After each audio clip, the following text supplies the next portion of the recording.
Amén. Buenas noches. No sé de qué me voy a disfrazar ahora, pero vamos a tratar de...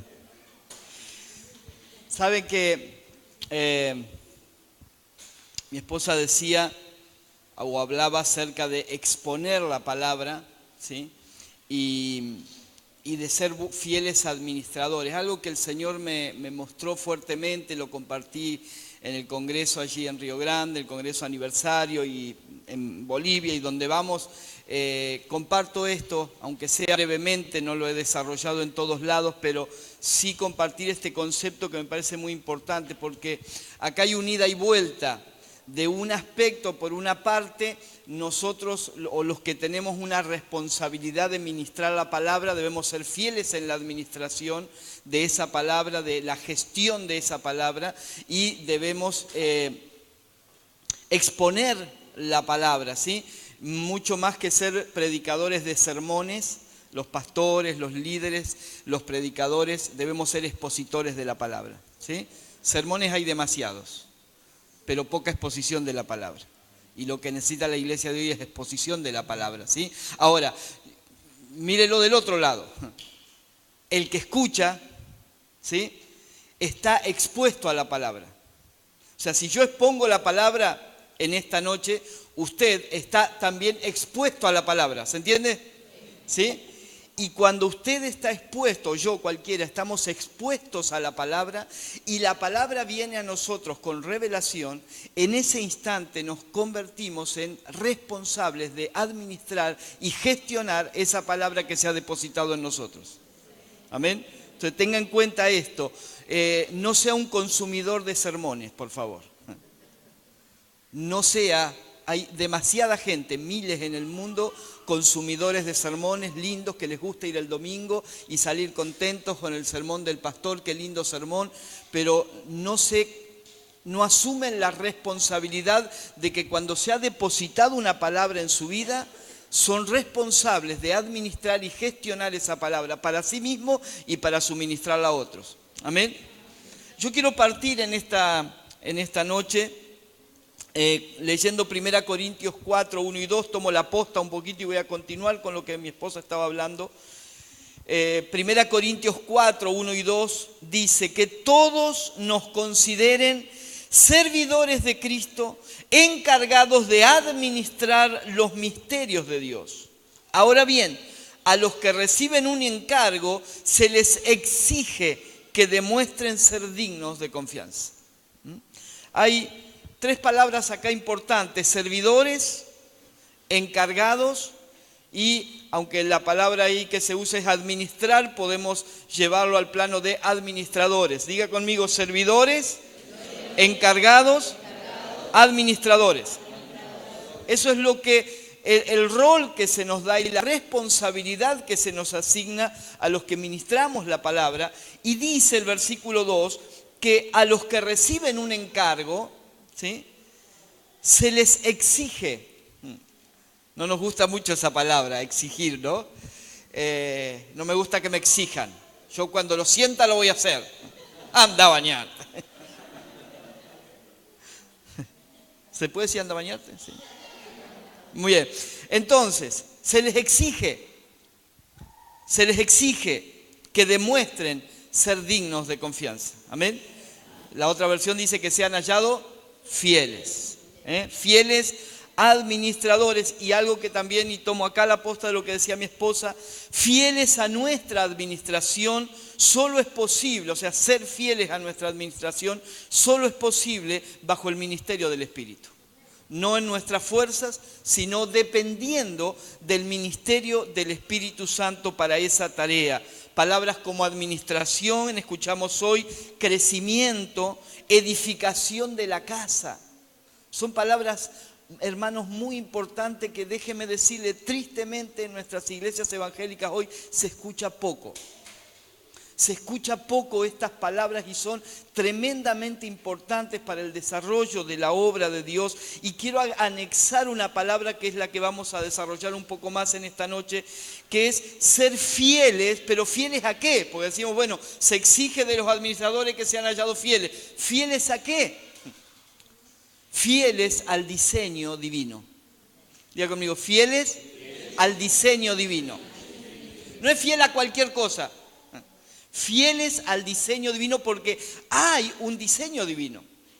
Cuando Dios le dijo a Moisés que construya el tabernáculo, le dijo, haz todo de acuerdo al modelo, al diseño que se te mostró en el monte. O sea, Moisés no dijo, bueno, a ver, vamos a pintar esto azul. No, esto mejor le ponemos una rayita amarilla, porque mañana salimos campeones. O sea, nada de eso. Algunos están contentos, ¿no? O sea, Moisés lo hizo todo y acuérdese que era tipo y sombra, era una figura el tabernáculo de la edificación de la iglesia. Entonces, no es de acuerdo a lo que a mí me agrada o me parece, sino al diseño divino. ¿Está bien? De acuerdo al diseño divino. Ahora, fíjese, ¿qué cosas son importantes para Dios? ¿Qué cosas son importantes? ¿Cómo nos va a evaluar Dios o juzgar Dios a nosotros? Acá hay ciertos conceptos que a veces hemos mal interpretado en la palabra. Y yo quiero que leamos juntos Hebreos capítulo 3, por favor. Hebreos capítulo 3.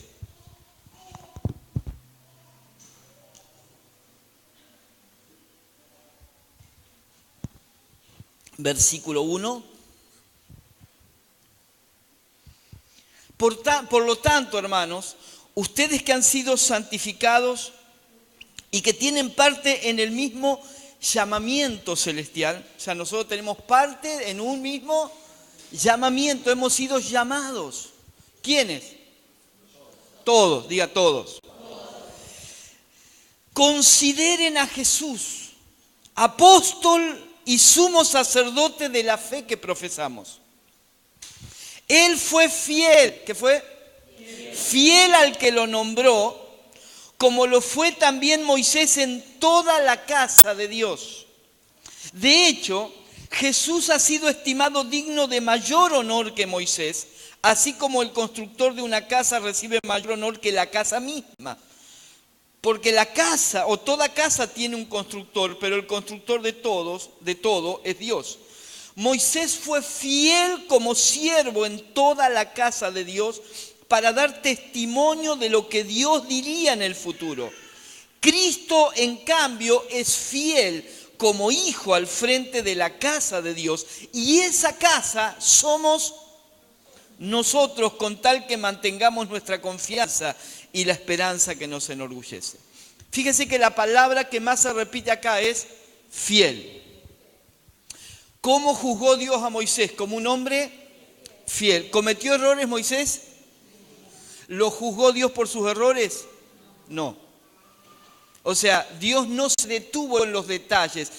Entiéndame, no estoy justificando ningún pecado, porque la naturaleza que portamos nunca nos va a llevar a justificar. Y si a veces queremos justificar pecado, tenemos que entender que eso es de otra naturaleza.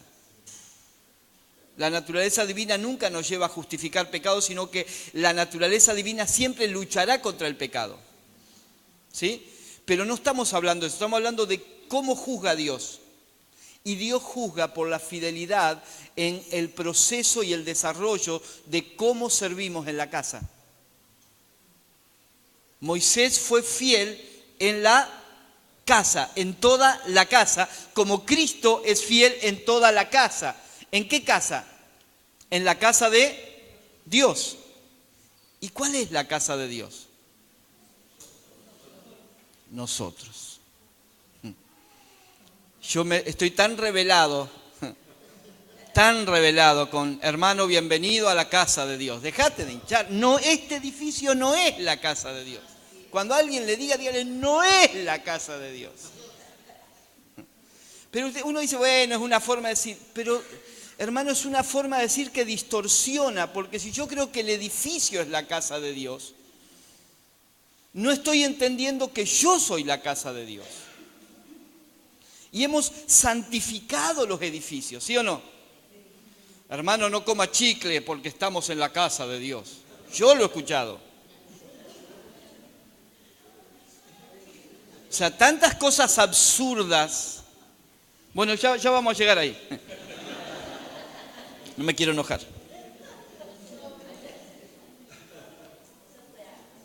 Eso era antes, cuando yo era chico. Porque hubo un tiempo que fui chico, que fui mozo. Y libre de verdad. Bueno, seguimos. Ahora, fieles al diseño, vamos al diseño un momento, ¿sí? Si tenemos que ser fieles al diseño, ¿qué tenemos que saber? ¿Cuál es el diseño? O sea, si no sé cuál es el diseño, mal podría ser fiel.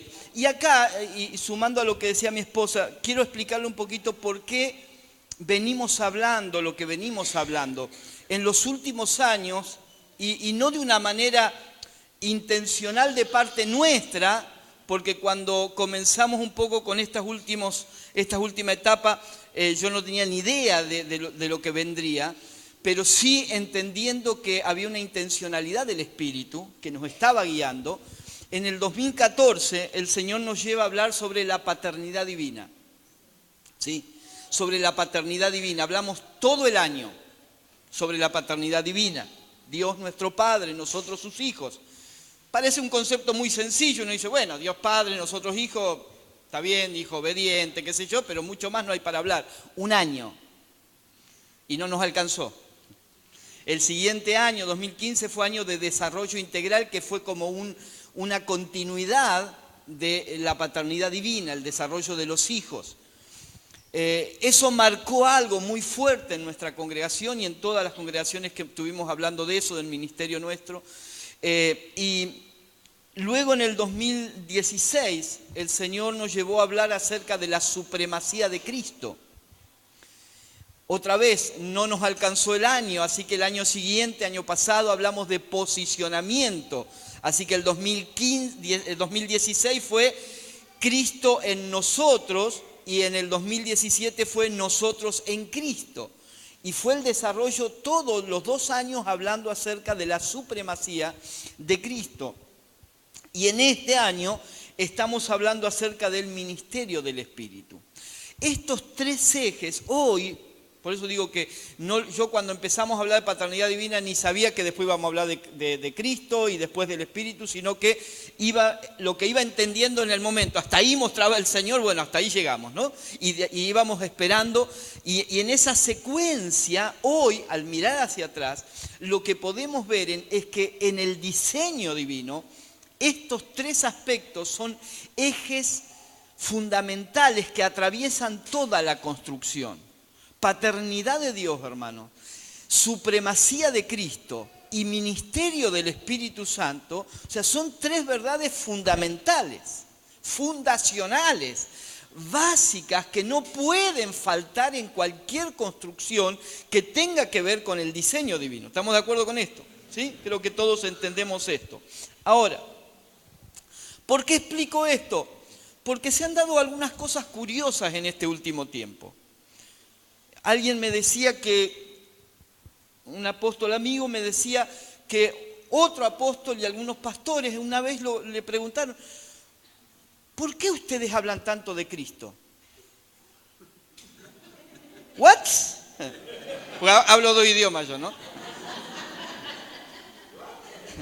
O sea, a ver si entiendo la pregunta. Somos cristianos, no sé si se entiende, ¿no? Y hablamos de Cristo. O sea, ¿cuál es la duda? O sea, ¿cuál es el interrogante? Pero hermano, le estoy diciendo en serio. Estamos hablando de pastores, apóstoles. ¿Por qué hablan tanto de Cristo? Eso nos tiene que llevar a entender de por qué la iglesia necesita una nueva reforma. Porque si estamos cuestionando por qué se habla tanto de Cristo, nos fuimos a los caños, derrapamos mal. ¿Sí? O sea, estamos en cualquier lado menos donde deberíamos estar. Mañana vamos a hablar un poco de eso en la reunión. Pero la iglesia, usted sabe que la iglesia celebró el año pasado los 500 años de la Reforma, ¿no? Y claro, la iglesia había entrado en un estado donde se necesitaba verdaderamente una reforma, que es volver a la horma. ¿Está? ¿Entiende lo que es la horma, no? La horma del zapato, ¿sí?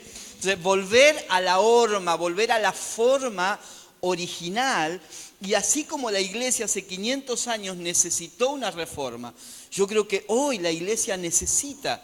Y yo recuerdo que esos días de octubre donde se le celebraba la reforma, gracias, todo el mundo ponía en Facebook, ¿no? En las redes sociales algún recordatorio, que está buenísimo. Pero el Señor me mostraba algo, me decía algo. Más que recordadores de reformas pasadas, necesitamos provocadores de reformas presentes.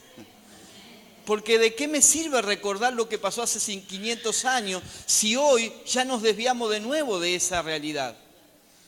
En ese tiempo la iglesia fue llevada de nuevo a la horma, al diseño original, pero pasaron siglos donde se fue desvirtuando el mensaje. Y terminamos hablando cosas y creyendo cosas que terminaron siendo mitos más que realidades de la palabra de Dios. La iglesia se ha llenado de mitos y ha caído en superficialidades por no entender realmente, entre otras cosas, el ministerio del Espíritu. Y yo acá quiero centrarme un momento y en 2 Corintios capítulo 3, por favor. 2 Corintios capítulo 3. Versículo 6.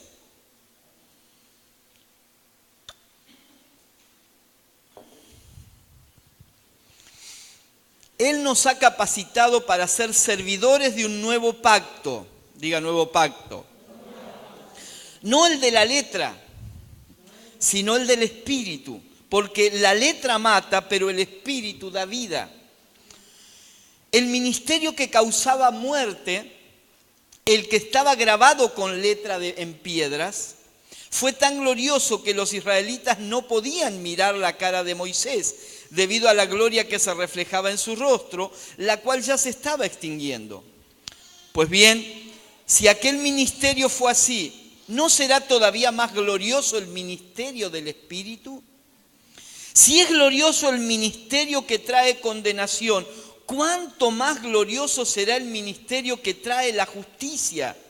En efecto, lo que fue glorioso ya no lo es si se lo compara con esta excelsa gloria. Y si vino con gloria lo que ya se estaba extinguiendo, ¿cuánto mayor será la gloria de lo que permanece? Esta reforma de la que estamos hablando tiene que ver con las palabras aquí del apóstol Pablo. El tema predominante aquí en esta escritura, hay una frase allí que se ha usado mucho. La letra mata, pero el espíritu vivifica. ¿Cuántos han escuchado esa frase? ¿Sí? Ahora, esa frase no está sola. Está dentro de un contexto y dentro de un versículo. Y se ha usado esa frase para decir, o mucho estudio de la palabra y poco espíritu, ¿sí o no? O sea, el que estudia mucho, que decía, la letra mata, ¿no? O sea, hay que estudiar, pero hay que buscar del espíritu. No está hablando de eso. Diga, no habla de eso. Diga, nada que ver. O sea, yo no sé, por eso digo, cuando sacamos de contexto algunas cosas, le podemos hacer decir lo que se nos da la gana. ¿Lo leemos de nuevo ese versículo? A ver si lo entendemos entre todos, ¿me ayuda? Dice, escuche, versículo 6, Él nos ha capacitado para ser servidores, otra vez, encargados, servidores, administradores, ¿sí? Él nos ha capacitado, o sea, si vamos a ser fieles servidores, ¿quién nos capacita? El Señor, el Espíritu, sí, bueno, entonces, Él nos ha capacitado para ser servidores de un nuevo pacto. No el de la letra, o sea, no el pacto de la letra, sino el del Espíritu, o sea, el pacto del Espíritu. Porque la letra, ¿cuál es la letra acá? El antiguo pacto. La letra mata, el antiguo pacto mata, pero el Espíritu, o sea, el nuevo pacto, da vida. ¿Lo ve? Eso es lo que está diciendo. Lo dice después, el ministerio que causaba muerte. O sea, ¿cuál es la diferencia entre matar y causar muerte? ¿Es lo mismo o no? Entonces, está hablando de un ministerio que mata y otro que da vida. Y todo lo que Pablo está hablando aquí, el ministerio que causaba muerte, el que estaba grabado en letras de piedra. ¿Qué es lo que estaba grabado en letras de piedra? La ley. Así que no me critique de que uso tablet, porque el primero que recibió la ley en tablet de piedra fue Moisés. Así que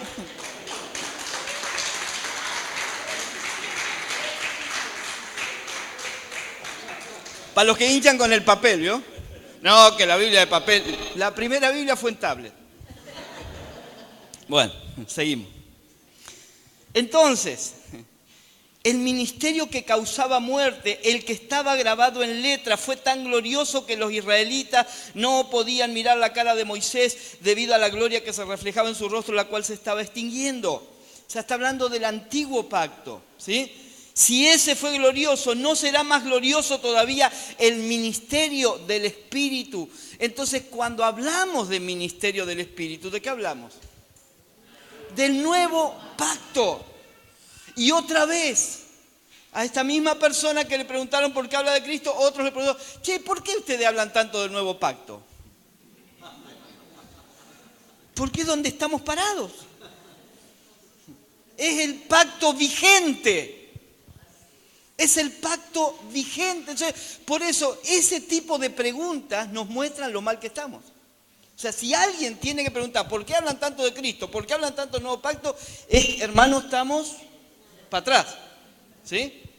Entonces, tenemos que volver a estas verdades esenciales de la palabra de Dios. Fíjese lo que dice Pablo, inspirado por el Espíritu Santo, que el antiguo pacto causaba muerte, que se había escrito en tablas de piedra, que su gloria era pasajera y que traía condenación. Pero del nuevo pacto dice que da vida, que trae justicia, que su gloria es excelsa y que esa gloria permanece para siempre. Amén. Esa es la gran diferencia entre el antiguo pacto y el nuevo pacto. Ahora déjenme hacer un recorrido por la Escritura porque necesitamos entender esta verdad.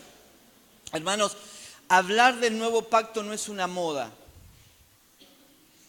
no es una corriente teológica. El nuevo pacto es el pacto vigente. El trato de Dios se divide en un antiguo pacto que fue hecho con Israel y un nuevo pacto que es el que abrió el camino a los gentiles, nosotros los que no somos judíos, a que pudiéramos acceder a la salvación. Amén. O sea, nuevo pacto no es algo raro. Es como si, me imagino en la época de la Reforma, que le preguntaran a Lutero, che, ¿por qué hablan tanto de la fe? ¿Por qué hablan tanto de la Biblia los cristianos? O sea, se da cuenta que son preguntas absurdas, ¿no? Dice que hoy pregunten, ¿por qué hablan tanto de Cristo, del Espíritu, del nuevo pacto? O sea, son preguntas absurdas de alguien que evidentemente perdió la brújula del diseño divino. Pero vamos a las palabras, por favor, porque es la palabra la que nos tiene que enseñar y dejar claro. Mateo 26, por favor. Capítulo 26, versículo 27. Lo voy a leer en la Reina Valera contemporánea. Después tomó la copa, Jesús tomó la copa, y luego de dar gracias la entregó a sus discípulos y dijo, beban de ella todos, porque esto es mi sangre del nuevo pacto, que es derramada por muchos para perdón de pecado. Hermano, Jesús mismo denomina a su sangre, la sangre preciosa, como dice Pedro, de Jesucristo, con la cual hemos sido comprados, la llama la sangre del nuevo pacto, la copa del nuevo pacto, estableciendo allí algo diferente. Vamos a Hebreos, por favor, capítulo 12. Hebreos capítulo 12, versículo 18. Ustedes no se han acercado a aquel monte que se podía tocar y que ardía en llamas, ni tampoco a la oscuridad, a las tinieblas y a la tempestad, ni al sonido de la trompeta, ni a la voz que hablaba y que quienes la oyeron rogaban que no les hablara más. Está hablando del monte Sinaí, donde Dios dio las tablas de la ley a Moisés. Porque no podían sobrellevar lo que se les ordenaba. Versículo 20, incluso si una bestia toca el monte, será apedreada o atravesada con una lanza. Lo que se veía era tan terrible que Moisés dijo, estoy temblando de miedo. Hago un alto acá porque ahora va a hablar de lo otro. El escritor a los hebreos le está diciendo, ustedes no se han acercado a ese monte. Ustedes están en otro pacto. Ese monte fue un monte de juicio. Y mire lo que pasó en ese monte. Hubo un cambio de paradigma que hizo perder de vista algo que hoy en la reforma de hace 500 años se reinstaló, se recuperó, pero que hoy de nuevo se ha perdido en la iglesia. Dios le había dicho a Israel, en Deuteronomio, Dios le dijo a Israel, yo quiero que ustedes me sirvan, los saqué de Egipto para que me sirvan y sean un reino de sacerdotes. Diga reino de sacerdotes. ¿Cuál era el diseño divino? Que todo Israel fuera sacerdotes, que todos le sirvieran como sacerdotes. Pero cuando pasa esto, cuando están frente al monte y lo que sucedía les generó a ellos un compromiso y una responsabilidad muy grande, ¿qué dijeron ellos? Que no hable Dios con nosotros, le dijeron a Moisés. Ve tú, que Dios hable contigo y tú nos transmites a nosotros lo que Dios dice. ¿Amén? Dios quería hablar directamente con el pueblo y quería que todo el pueblo sea su sacerdote, pero el pueblo no quiso. Entonces, cuando baja Moisés del monte y se había hecho el becerro de oro, ¿se acuerdan? ¿Sí? Y todo el pueblo se había desenfrenado, Moisés rompe las tablas, ¿sí? Y en ese instante Moisés le dice al pueblo, los que estén a favor de Dios, den un paso adelante, y los que quieran seguir con el becerro de oro, quédense donde están. Y la única tribu que dio un paso al frente fue la tribu de Leví. Por eso Dios los escoge como la tribu sacerdotal. Y en vez de tener una nación de sacerdotes, Dios tuvo una tribu de sacerdotes y 11 tribus, ¿sí?, que dependían para su culto a Dios del sacerdocio. ¿Sí? Ahora, si yo le digo la palabra clero y laicos, ¿les dice algo?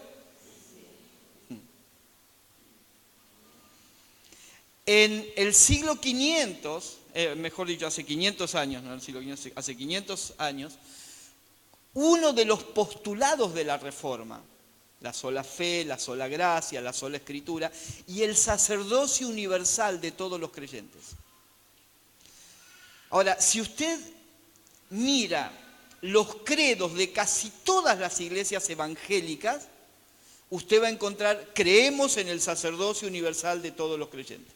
Creemos en Dios Padre, creemos en el Hijo, creemos en el Espíritu Santo, y creemos en el sacerdocio universal de todos los creyentes. Pregunto, ¿en cuántas iglesias se ejerce el sacerdocio de todos los creyentes? ¿O no es más normal ver que en las congregaciones una minoría es la que hace todo y sirve y el resto son los que vienen el día domingo a escuchar, los espectadores que vienen a escuchar la palabra y se van a su casa porque con el servicio yo no fui llamado, yo no tengo nada que ver? ¿Sí? Entonces, hermanos, si hay algo que se tiene que reformar en la iglesia, es recuperar el sacerdocio de todos los creyentes. Usted no es menos sacerdote que yo. Tenemos asignaciones diferentes y tal vez responsabilidades organizativas y en cuanto a lo que Dios quiere hacer, diferentes.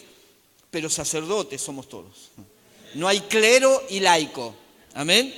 Entonces, esto es lo que tenemos que entender. Esto es lo que estaba pasando allí. Ahora, versículo 23 dice que se han acercado, no se acercaron a ese monte, sino, dice, ustedes por el contrario, versículo 22, perdón, ustedes por el contrario se han acercado al monte de Sión, a la Jerusalén celestial, ciudad del Dios vivo, y a una incontable muchedumbre de ángeles, a la congregación de los primogénitos que están inscritos en los cielos, a Dios, el juez de todos, y a los espíritus de los justos que han sido hechos perfectos, a Jesús, el mediador del nuevo pacto, y a la sangre rociada que habla mejor que la de Abel.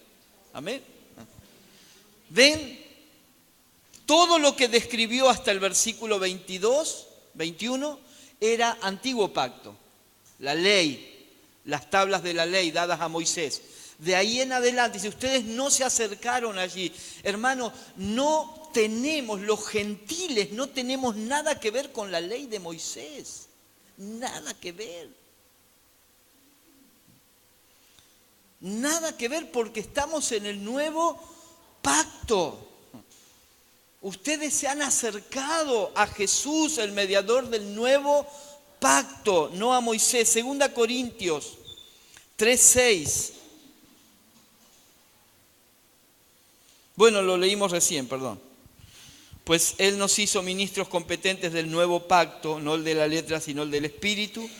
Hebreos capítulo 8, por favor. Hebreos capítulo 8.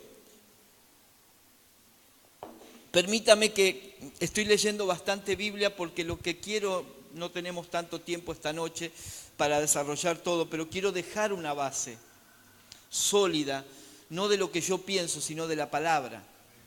Porque eso es lo que nos va a hacer retornar a la horma original, ¿sí? Al diseño original. Hebreos 8:1. Ahora bien, escuche por favor, pues este pasaje es determinante. No estamos leyendo versículos aislados, estamos leyendo pasajes largos que tratan un tema, ¿sí? Ahora bien, el punto principal de lo que venimos diciendo es que el sumo sacerdote que tenemos es tal que se sentó a la derecha del trono de la majestad en los cielos.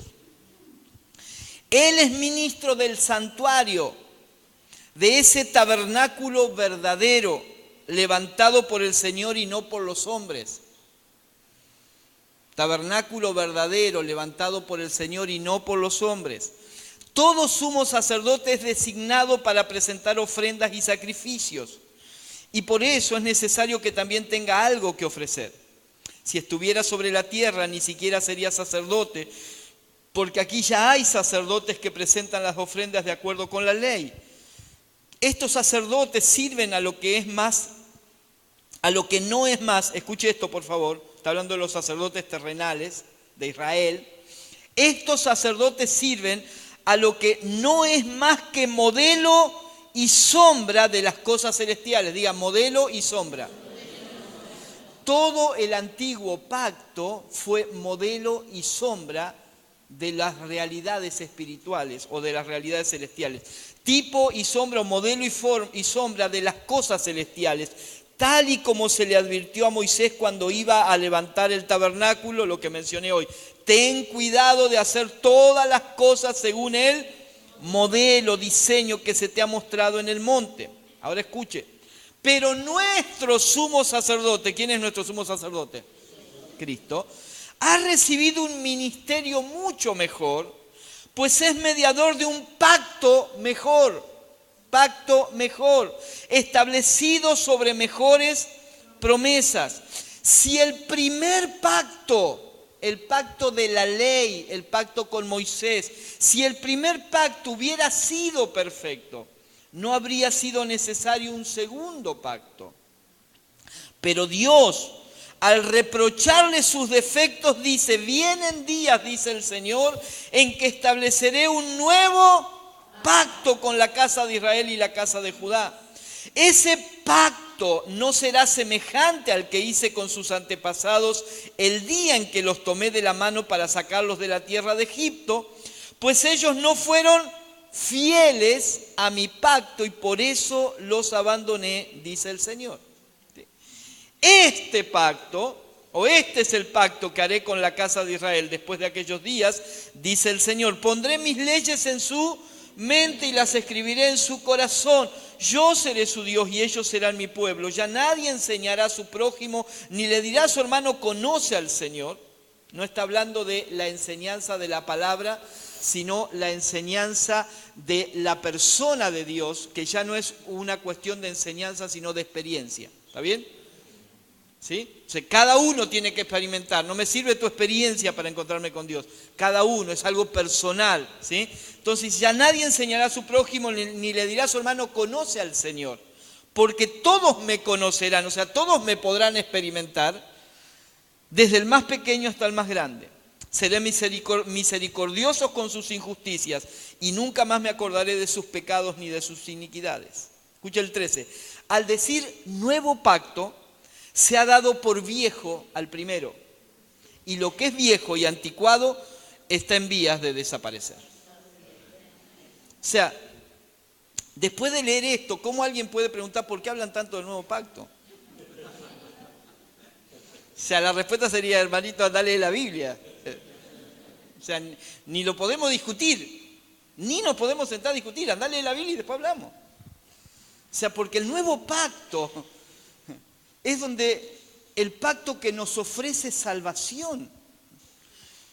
Porque el antiguo pacto ni siquiera fue para nosotros, fue para el pueblo de Israel.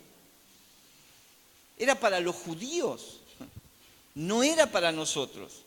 Ahora, el nuevo pacto, como dije, es el pacto vigente. Y acá hay algo importante que quiero dejarles, y es que yo creo, porque lo dice la Biblia y porque lo creemos, que toda la Escritura es inspirada por Dios. ¿Está bien? Ahora, necesitamos aprender a leer toda la Escritura bajo los lentes del Nuevo Pacto. No es lo mismo leer el Antiguo Testamento así nomás que leerlo bajo el lente del Nuevo Pacto. Cuando yo leo el Antiguo Testamento sin tener en cuenta el Nuevo Pacto, voy a querer hacer muchas cosas que se hicieron ahí. Todo lo que pise la planta de tus pies será tuyo. Entonces yo ando pisando auto, ando pisando casa, porque todo lo que pise la planta de las pies será, este zapato va a ser mío. Ya lo pisé. ¿Cuántos lo hicieron? Yo lo hice. Perdón.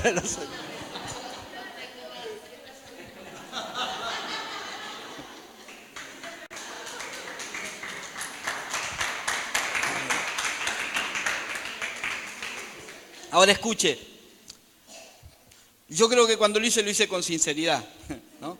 Pero, hermano, eso fue algo que Dios le dijo a Josué cuando le dio la tierra. Ahora, yo tengo que leer eso bajo los lentes del nuevo pacto, donde hoy ya Dios no me ofrece a mí tierra, me ofrece vida. Me ofrece vida. Amén. Entonces, por eso tenemos que tener cuidado con tomar ciertas cosas del antiguo pacto, ¿sí? Con rodear 7 veces para que se caigan los muros. Porque esa fue una orden específica de Dios a Josué para una ciudad y nunca más Israel ganó una batalla rodeando los muros 7 veces. Fue una sola vez. ¿Y sabe qué es lo interesante de eso? No fue una fórmula mágica para que ellos automáticamente dicen, esto funciona, listo, ahora cada ciudad amurallada le pegamos 7 vueltas y los muros se caen. No, Josué, cada ciudad que ellos iban a ir a conquistar tenía que consultar a Dios. Pero claro, es más fácil buscar fórmulas mágicas que consultar a Dios. Entonces no se trata de copiar cosas, se trata de ver que todo eso era tipo y sombra, diga tipo y sombra, de Cristo. El tabernáculo era tipo y sombra de Cristo. El Cordero de la Pascua era tipo y sombra de Cristo. El cruce del Mar Rojo es tipo y sombra de Cristo. El maná es Cristo. Yo soy el maná vivo que descendió del cielo. El agua de la roca, Pablo dice, y la roca era Cristo. Entonces, si leemos, empezamos a leer, y yo lo desafío a que vuelva a leer el Antiguo Testamento, pero que le pida al Espíritu Santo que le muestre en el Antiguo Testamento a Cristo. ¿Qué dijo Jesús? Ustedes creen que conocen las Escrituras, pero ellas dan testimonio de mí. Porque toda la Escritura, todo el Antiguo Testamento apunta a Cristo. A Cristo. Pero si no entendemos eso, andamos haciendo locuras. Si no entendemos eso, agarramos cosas que eran tipo y sombra y creemos que son la realidad. Seguimos en lo externo. Seguimos basados en lo temporal, hermanos. Yo hablé de la bendición en algún momento. Hay un fascículo por ahí que escribí sobre bendecidos en Cristo. Todo lo que hoy se habla sobre bendición material está basado, gran parte, en el Antiguo Pacto. En el Antiguo Pacto. Y en el Nuevo Testamento nunca se menciona como bendición, nunca se le da categoría de bendición a algo material, nunca. Nunca. A lo material se le llama provisión, a lo material se le llama cosecha, ¿sí? Suplir. ¿Y Jesús sabe cómo le llama a lo material? Cosas. Busquen primero el reino de Dios y todas estas cosas serán añadidas. Pero nosotros le llamamos bendición a un par de zapatos. ¿Sí o no? El Señor me bendijo con un auto.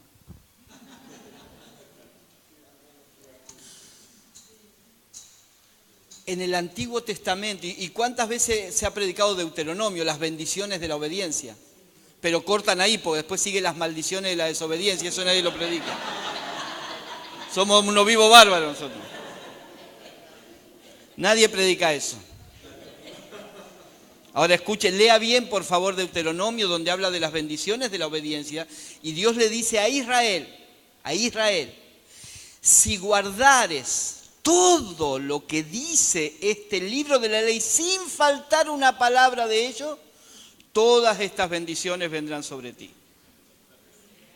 Y si no guardares todas las palabras de este libro, puntualmente, sin faltar alguna, todas estas maldiciones caerán sobre ti.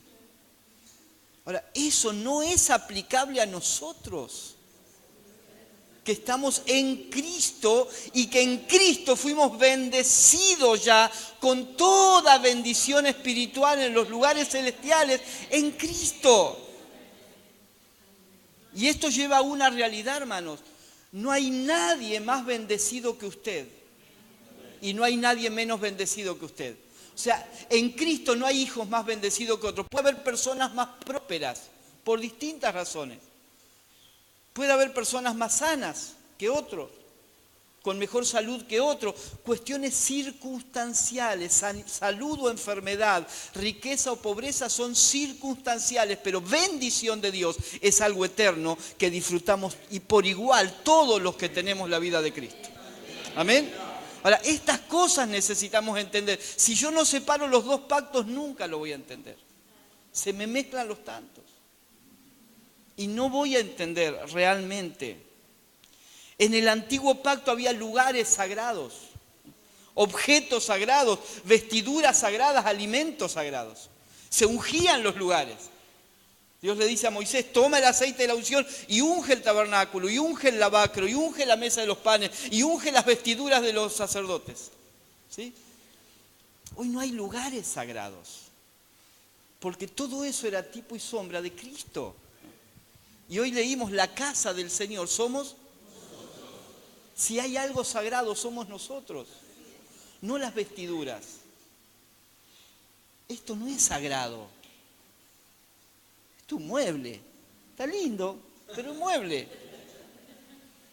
Esto es un edificio, fue un banco, hoy nos reunimos nosotros, mañana puede ser un boliche, qué sé yo. Hermano, no es importante, no es trascendente. Porque lo que estamos edificando es la casa del Señor. Pero claro, con la casa del Señor Se ha usado tanto para juntar dinero, para levantar auditorios. Hermano, ofrende para la casa del Señor. ¿Sabe cómo se llama eso? Manipulación. Claro que debemos ofrendar y sostener la casa nuestra. Como usted mantiene su casa, tenemos que mantener esta casa. Amén. Es una responsabilidad que tenemos. Pablo dice, y está hablando del hogar, pero si este es nuestro hogar, dice, el que no provee para lo suyo es peor que un incrédulo. Hermano, el que no provee para su casa espiritual es peor que un incrédulo. O sea, no es para lavarme las manos y decir, bueno, si esto es un auditorio, no tengo que dar. No. Tenemos que dar sabiendo para qué damos. Somos responsables del lugar que nos cobija y que nos permite tener un montón de actividades, pero nunca es sagrado. Es un lugar, es un edificio, las piedras no son sagradas, nosotros somos piedras vivas. Pero ese es el diseño, si no volvemos al diseño, hermanos, siempre estamos poniendo la mirada en cosas externas, temporales, visibles. Y ese es el gran error evangélico de las últimas 3 o 4 décadas. Se ha llevado a la gente, y no es tanto culpa de la gente, sino muchas veces de los predicadores, se ha llevado a la gente detrás de lo visible, de lo temporal, de lo pasajero, y hemos perdido de vista lo eterno. Por eso Pablo dice, no miramos las cosas que se ven, porque las cosas que se ven son pasajeras, pero las que no se ven son eternas. Amén. Entonces necesitamos volver a esa realidad. Esa es la reforma que necesitamos. Ya voy terminando.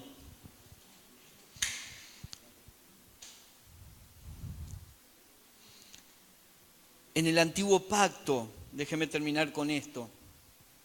En el antiguo pacto la unción era algo. En el nuevo pacto la unción es alguien. Diga conmigo, en el antiguo pacto la unción era algo. En el nuevo pacto la unción era alguien. El problema es cuando entendemos eso, ¿cómo queda? Hermano, venga a recibir la unción. Vení que te doy la unción. ¿Sabe qué dice Juan? Los únicos 2 versículos en todo el Nuevo Testamento que hablan de unción están en la carta de Juan. En tercera de Juan. ¿Tercera de Juan? Se me fue ahora, no lo tengo anotado. Bueno, una de las cartas, primera de Juan creo, primera de Juan, que dice que la unción del santo, ustedes tienen, dice, la unción del santo, y esta unción les enseña todas las cosas. La unción no es algo, sino que es alguien. No es algo que recibimos en un congreso, en una reunión. Eso puede tener, y no estoy desmereciendo eso, puede tener otros nombres, ¿sí? Manifestaciones, impartición, pero cuando hablamos de la unción, estamos hablando de la persona del Espíritu Santo que nos habita. La unción, dice Juan, permanece en ustedes. No es la palomita que si me porto mal, se me fue la palomita. O sea, no. Es el Espíritu Santo con el que hemos sido sellados. Entonces, una cosa es que yo espere el domingo a ver si recibo un poco de unción. Y otra cosa es que yo sepa que soy un ungido. Todos los días. Todos los días. Que yo ya recibí la unción. Y que esa unción permanece en mí. Después puedo tener momentos lindos, momentos de manifestación en una reunión, puedo tener un toque de Dios específico sobre algo, se me pueden abrir los ojos sobre alguna realidad. No, yo no descarto nada, estas charlas no tienen que ver con descalificar nada, solo que es importante que llamemos las cosas por su nombre. Que entendamos que una cosa es una cosa y 2 cosas son 2 cosas. Eso es muy profundo. Eso es muy profundo. Pero tenemos que entenderlo. ¿Amén? Vamos a parar acá porque si no ya los voy a cansar. Póngase en pie, vamos a orar.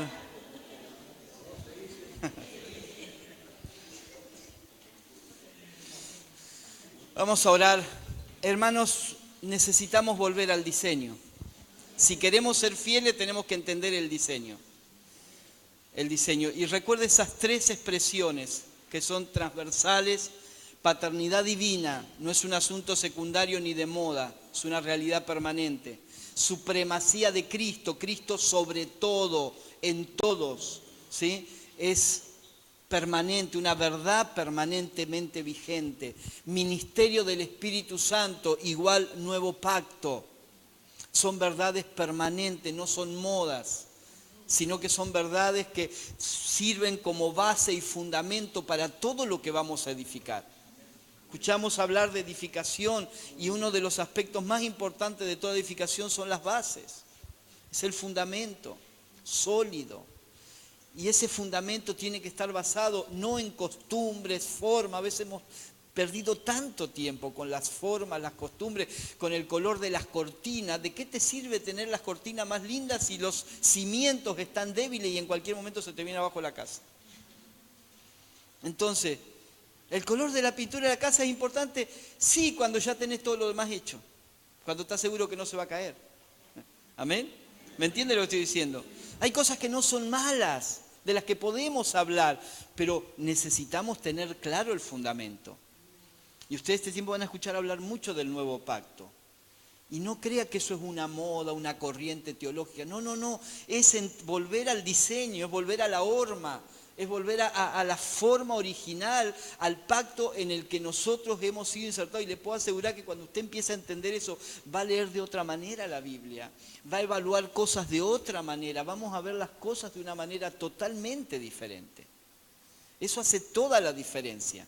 Son verdades transversales, no es una verdad que, bueno, no sabía esto, ahora lo sé. No, no, no, es una verdad que me cambia. Y por ahí van a escuchar también, y termino así con esta explicación, pero por ahí van a escuchar también el término la verdad presente. ¿Cuántos han escuchado hablar de la verdad presente? ¿Sí? Tampoco es una moda. Pedro habla acerca de la verdad presente. La palabra allí que se usa para verdad presente, ¿sí? Es parousia aletheia. ¿Sí? La palabra parousia, los que han estudiado un poquito tal vez de teología, saben que se refiere, es la palabra que se usa para la segunda venida de Cristo, la parousia, la segunda venida de Cristo, y significa la llegada de un gobernante para gobernar, ¿sí? Es la presencia de alguien con suma autoridad, que su sola presencia gobierna, no tiene que decir nada, su sola presencia ya marca, ¿sí? Ya gobierna. Entonces, cuando Cristo venga, Él viene como rey para gobernar. Y ese mismo término se usa para la verdad presente, ¿sí? La verdad presente es una verdad establecida por Dios que cuando nos es revelada, gobierna todo lo que creemos. O sea, cuando usted entiende paternidad de Dios, empieza a ver cosas muy diferentes. Cuando usted entiende supremacía de Cristo, empieza a ver cosas diferentes. Y cuando entiende ministerio del Espíritu o nuevo pacto, hermanos, se nos abre la Biblia otra vez. Empezamos a entender cosas que por años no hemos entendido.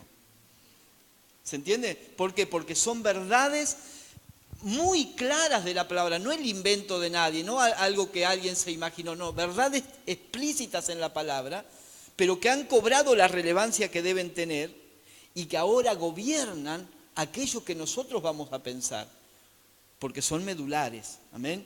No son accesorios, son cosas centrales que van a gobernar nuestra vida cristiana. Así que en todo esto, la verdad les digo con sinceridad, con absoluta sinceridad, cuando yo pienso en estas cosas, me siento tan inadecuado delante de Dios. Digo, Señor, ¿cómo entendemos todo esto? Y entonces uno ahí descansa y dice, por el Espíritu. Ahí entendemos el ministerio del Espíritu. Él es el que revela. Él es el que revela y necesitamos depender de Él, necesitamos la humildad de decir, Señor, no sé. Hay tantas cosas que creí que sabía y no las sé. Tantas cosas que tengo que rever en mi vida. Pero a la luz de la palabra y con la revelación del Espíritu Santo. Señor, gracias te damos en esta noche por este tiempo maravilloso, por ser expuestos a tu palabra. Recibimos esta palabra con responsabilidad. Y nos reconocemos ahora administradores de esta palabra. Oramos y pedimos que tu Espíritu Santo abra nuestro entendimiento, ilumine los ojos de nuestra mente, de nuestro corazón, que venga con revelación y nos dé la sabiduría para gestionar, para administrar y para suministrar a otros esta palabra, este alimento que hoy estamos recibiendo. Gracias te damos, Señor. Bendigo esta congregación, cada pastor, líder, obrero, hermano que ha venido, ha dedicado este tiempo para exponerse a tu palabra. Declaro que esta palabra seguirá trabajando y actuando en sus vidas en esta noche y mañana y cada día, Padre. Gracias, Señor. Amén y amén. Buenas noches.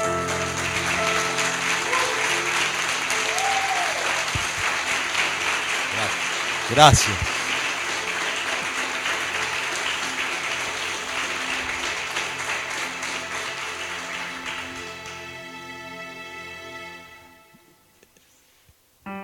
¿Qué podemos decir, no? Está todo dicho. Qué importante es que nosotros podamos tener una mente abierta, olvidarnos de nuestros preceptos, de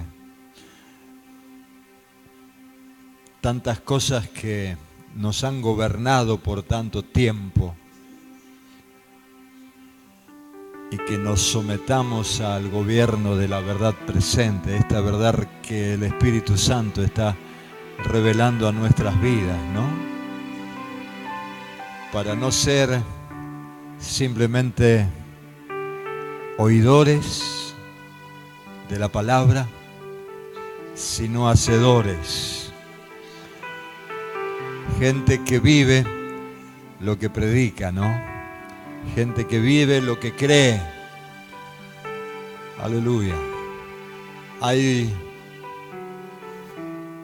mucha gente, hay una sociedad completa que está esperando la manifestación de los hijos de Dios en este tiempo.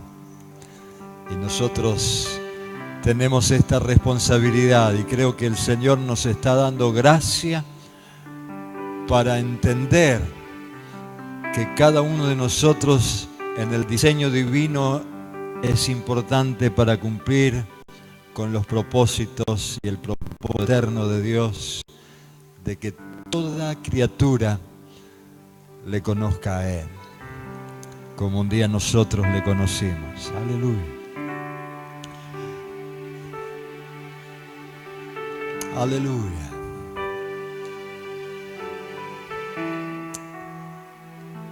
Gracias, Señor. Gracias, Señor. Gracias, Señor. Gracias, Espíritu Santo. Aleluya. Confirma y afirma en nuestros corazones esta palabra, Señor.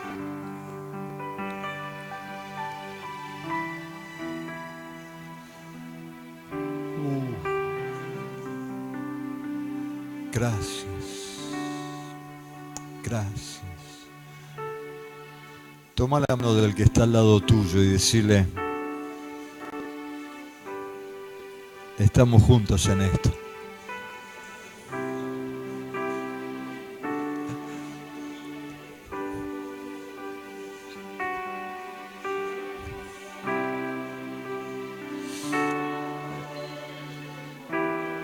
Aleluya.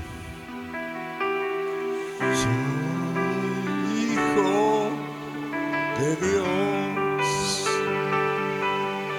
yo soy un esclavo del temor, yo soy hijo de Dios, soy un esclavo del temor.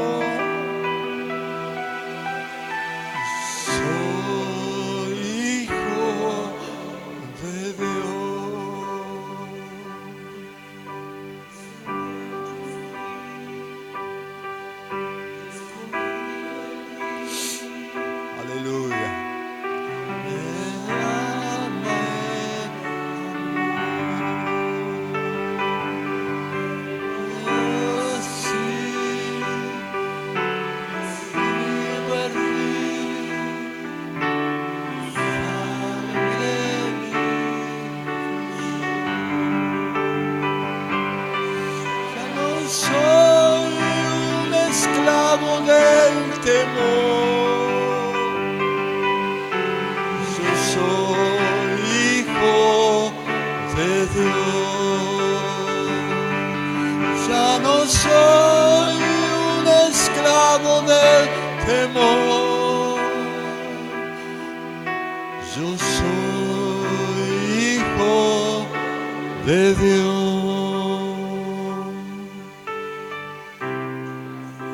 Gracias, Señor. Gracias, gracias. Gracias, Señor. Aleluya. Aleluya.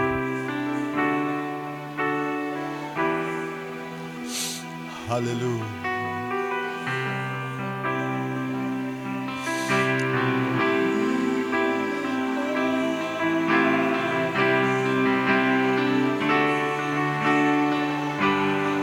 Sí, Señor. De ataduras de nada, hijo de las hijas.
Yo soy hijo de Dios, hijo de Dios.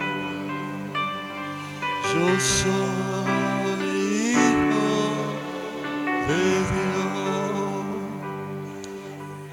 Gloria. Aleluya. Aleluya. Aleluya. Aleluya.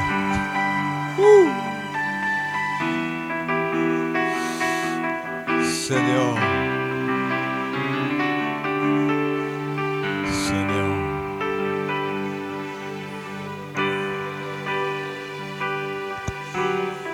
Tu Hijo, Padre, y mi Padre me ama.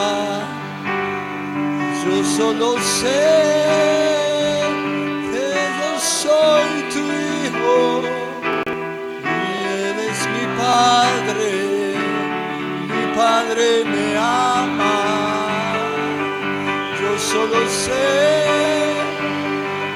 que soy tu hijo y Él es mi Padre me ama. Solo sé que yo soy tu hijo, Él es mi Padre y mi Padre me ama. Yo solo sé que yo soy tu hijo, Él es mi Padre y mi Padre me ama. Solo sé que yo soy tu hijo, eres mi Padre me ama.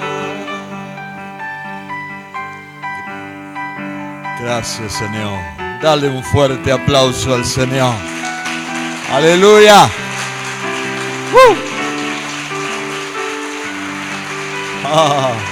Gracias, Señor. Gracias, gracias, gracias, Señor. Oh, gracias, Jesús. Te alabamos, Señor. Bendito tu nombre. Gracias. Gracias, Señor. Gracias, Señor. Gracias, Señor. Mañana los esperamos a todos. A todos. Vamos a tener otro tiempo abierto a todos. Y recuerden que es a las 19:30. Y los apóstoles van a estar con nosotros, Alberto, Ana. Y seguramente que Dios tiene mucho más todavía. Un fuerte abrazo. Gracia y paz a ustedes.